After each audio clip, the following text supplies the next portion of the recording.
10 or so years ago, my partner and I stayed in a chain hotel in Scunthorpe, UK.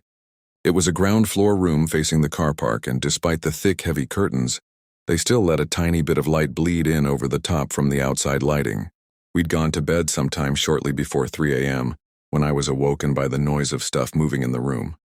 I looked to the bottom of the bed, and there was this darker than the black of the room silhouette of a person, frantically rummaging through our stuff on the desk. Bottles, lots of coins, etc. I silently but quickly sat bolt upright without taking my eyes off this person, and with my left arm started nudging my partner who had his back to me, trying unsuccessfully to wake him up. After what seemed like forever but was probably only 15 or so seconds of this figure, stepping side to side, looking back and forth along the desk whilst quickly moving stuff, it turned 90 degrees to its right and took 2 quick steps towards the window and vanished before it made contact with the sofa bed in front of the window. I immediately turned the bedside light on, but we were alone. I got up and checked the door, and it was still locked with the little safety catch thing in place. I knew I'd done this when we got in the room, as I checked it before bed. IIRC, it was sometime after 4 a.m., so hadn't been asleep 2 hours when this happened. The creepiest part for me is it was a shadow figure that wasn't even trying to be quiet and remain unnoticed. It was so agitated and frantic, looking for something just like a living person, starting to lose their mind, because they can't find an item they need in a rush. 8 years ago, I was back home from college for summer break. When I wasn't at school, I stayed with my father at his house. It was a regular night. I got ready for bed and drifted off to sleep. I was laying on my back on the left side of the bed, with my head perfectly pitched at an angle, I'd say 22.5-degree angle, my arms to my side, my hands completely flat, palms down, my fingers spread apart, and my legs straight towards the bottom rail of the bed frame, and my toes pointed outward towards the bottom bed rail as well. I was looking toward the window, which was fixed at the right side of my room, approximately 3 or 4 feet away from me. My room was completely dark. However, there was pesky streetlight, which forced a small, dreadful orange light that seeped through my window. I never opened my eyes. They were already open, and I was fixated on my window. At this moment in time, I never remembered going to sleep. I thought I was wide awake. I immediately and very vividly saw a black figure who was unusually large. He was standing off-centered to the left of the window. His head and left shoulder was easily visible. This entity was wearing a hat that I would describe closely to a fedora with a wide brim, and I could tell he was wearing a coat. Although completely black and void of any details, I could tell that the hat and trench coat were of finer quality. He was blacker than the darkness of the room, and the low light emitted from the street light did not penetrate through him. He was as tall as my ceiling, and he was standing off-center of the window, just standing.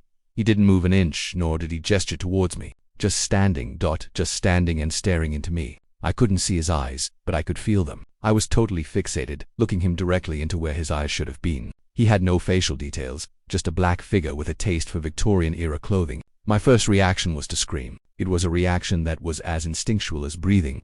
However, I couldn't scream. I couldn't move. I couldn't look away. I couldn't blink. I can't describe the fear that I felt, only that it was complete and sensitive. So sensitive that I remember feeling each individual ridge of skin on my fingertips touching the sheets, my neck touching the pillow, the bottom of my heels touching the bed, and my toes pointed towards the bottom rail of the bed frame. I was paralyzed in fear, and I could feel what felt like my soul trying to run away with my physical flesh or without. The entity didn't make any threatening gestures towards me. He only stared. After what seemed like an eternity of punishment, I blinked. I woke up on the same side of the bed and on my stomach, how I usually sleep. I was already screaming, and my father ran into my room almost instantaneously. I always thought of this as a night terror, until today. I was on YouTube and came across a video called Shadow People. This same exact figure was sketched on a piece of paper, and I learned that he is called the Hat Man. I'm from Gulfport, Mississippi, USA. I remember March 4th, 2023. I remember the date because it was my oldest biological brother's birthday. I was asleep. I was dreaming that I was praying I'm a Christian. About 2.5 seconds through, I wake up. This being, 7.5 feet tall, walks through the wall of my room. It's complete shadow, almost like obsidian. It has chains upon chains wrapped around its left forearm, and this length of the obsidian chain goes to its right hand, drops down about 2 feet, and ends in this large, obsidian-like hook. By the way, its face was elongated by a foot, maybe 1.5 feet, like a horse's, but its face was strangely humanoid.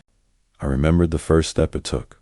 Not a sound, completely silent, but the entire room darkened. I couldn't see anything except this being. The second step it took, absolute fear. It was halfway through its second step, to its third step, and I thought, I fear God more than I fear you. It fell backwards, onto its left foot, and disappeared. Fear was gone. Nothing remained. 9 months later, I moved from Texas, Fort Worth, to Alaska Fairbanks. I get home from work one day, and my cousin's wife, I was living with them at the time, my cousin, his wife, and our grandparents, came downstairs, pretty frantically, told me, "Hey, Drew, I have something to show you." So, I have this baby camera hooked up in my son's room. I found this on it. Somehow, she had the baby camera hooked up to her phone, and it was a recording. I'm not sure how the technology works. On this camera, I see the same humanoid, shadow obsidian-like being, same elongated face, floating towards her son's crib, with the son in the crib, and it's floating, because its legs were broken. It had followed me all the way from Texas, over 2,000 miles, but it wasn't targeting me anymore. So, I grabbed some water, consecrate it, and me, my cousin, and his wife. Get every door frame, windowsill, every opening into the room there was. Haven't seen that thing since. Sometimes, I wonder if something I did broke its legs during my first encounter. I guess I'll never know. At least, not in this life. No, this isn't fantasy. It's not a make-believe story. I don't know how else to describe this. But that thing, whatever it was real. Still out there, somewhere, to this day. But it doesn't bother me, or my family, anymore. When I was a teenager, I dabbled in the occult. I practiced some Wiccan beliefs and played around with various methods of scrying. I had a bedroom in my parents' basement, and there was a semi-finished sort of living room down there too. I got set up one night to scry using a bowl I had painted black on the inside. The method was to fill it with water to make a reflective surface and light a candle behind me so there was no direct reflection of the flame, and turn off all the lights. Concentrate on a question, stare at the water surface without blinking, and just see what I saw. I began to feel, urgently, that I needed to move. I put down the feeling for a minute. Then I jumped up, looking around the room in a panic. As I turned around, I saw the transparent outline of a figure. It was mostly human-shaped, muscular, clothed in strips of rags. The head, face was dog-like, with a snout, long teeth, dog-like nose. The eyes were featureless, red, dimly glowing orbs. It snarled at me and I ran to my bed. Hiding under the covers, maybe not the most grown-up reaction from a 17-ish-year-old dude, but it is what it is.